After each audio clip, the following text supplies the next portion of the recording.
The Royal Canadian Navy ship HMCS Ottawa successfully completed a joint military exercise with the U.S. Navy destroyer USS Higgins amid rising tensions in the South China Sea, according to a statement from Joint Operations Command Canada. The exercise, which took place from January 8th to 11th, was codenamed Noble Wolverine.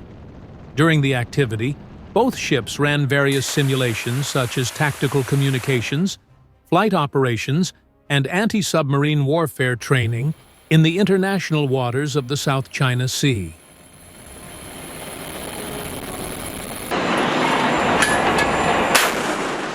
In the course of the exercise, the Halifax-class frigate HMCS Ottawa also crossed the area near Scarborough Shoal, a disputed territory at the center of tensions between the Chinese and Philippine Coast Guards.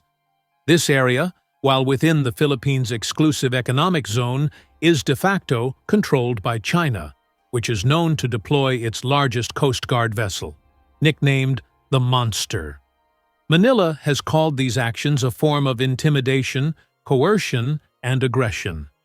The Canadian warships' movements were closely watched by Chinese naval vessels.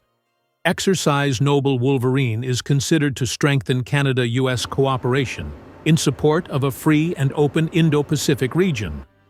The U.S. Navy's 7th Fleet said the operation provided an important opportunity to enhance tactical capabilities and interoperability between the navies of allied nations in the region.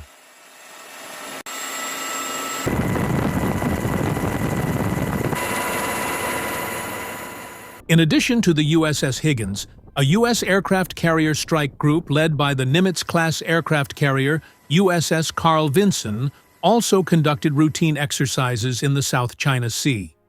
The fleet included carrier Air Wing 2, the cruiser USS Princeton, and the destroyers USS Sterett and USS William P. Lawrence. The exercise served as a reminder of the importance of military collaboration amid rising tensions in this strategic and dynamic region.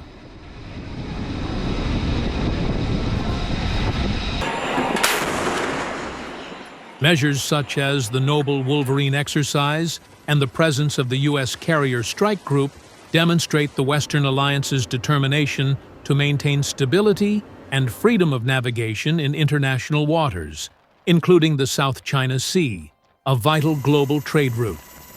Geopolitical experts see such operations as a strong diplomatic message to China, which continues to expand its influence in the region through the construction of artificial islands and the deployment of military assets.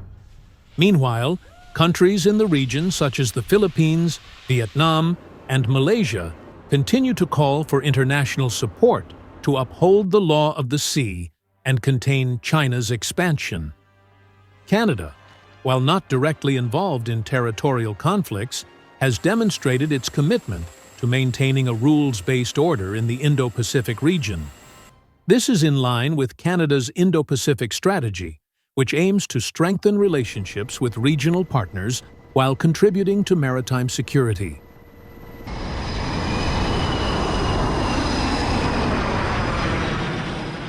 In its official statement, Joint Operations Command Canada emphasized that HMCS Ottawa's involvement in Noble Wolverine is not just a military exercise, but also a reflection of Canada's values in supporting peace, stability, and freedom of navigation in global waters.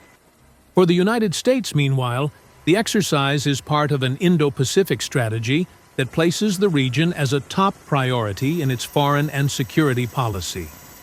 The U.S. 7th Fleet emphasized the importance of bilateral and multilateral exercises to strengthen cooperation between naval forces and ensure rapid response capabilities to potential threats in the region.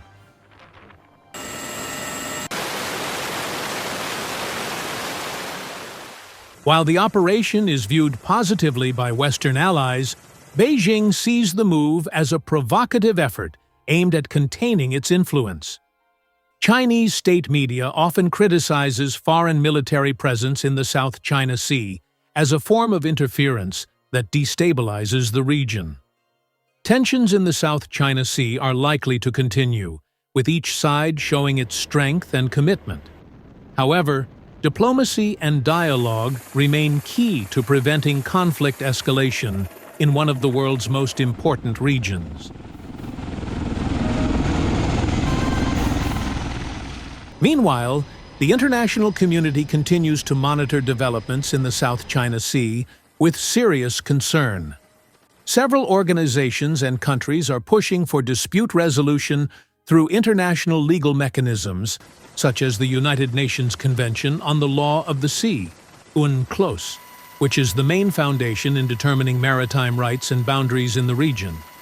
The Philippines, for example, won an international arbitration case against China in 2016, asserting that China's 9-line claim had no legal basis. However, Beijing rejected the ruling and continues to maintain its military presence in the disputed area, including building military facilities on a number of artificial islands. In this context, the presence of allied countries such as Canada and the United States provides moral and strategic support for Southeast Asian countries facing pressure from China.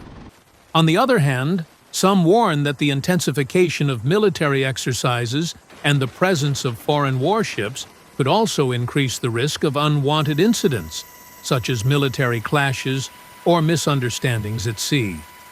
The next step, according to analysts, is to ensure that efforts to maintain freedom of navigation in the region are not only based on military force, but also include an inclusive diplomatic dialogue. This balanced approach is expected to create long-term stability, although the challenges remain great.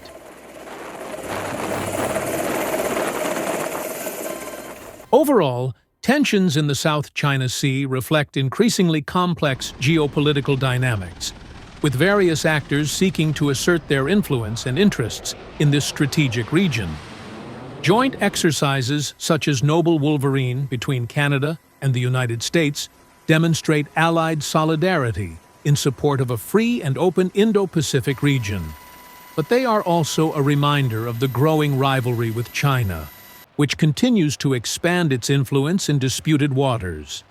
However, a long-term solution to the South China Sea cannot rely solely on military force.